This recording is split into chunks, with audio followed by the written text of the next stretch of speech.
Keberhasilan Rasulullah itu mampu, pertama rijal haular Rasul itu menjadi eksekutor begitu yang direncanakan di Rasulullah. Kan tukang dengar-dengar tausiah Rasulullah, dengar-dengar tausiahnya kat bawah di rumah ke dah. Bukan. Menjadi pelaku.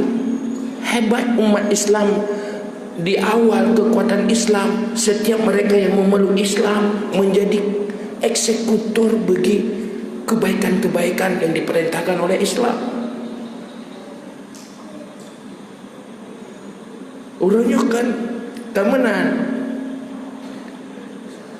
enak fungsi jajaran pengurus, mereka menjadi eksekutor di bidang tugasnya masing-masing. Ini bukan hal yang gampang di dalam budaya masyarakat kita.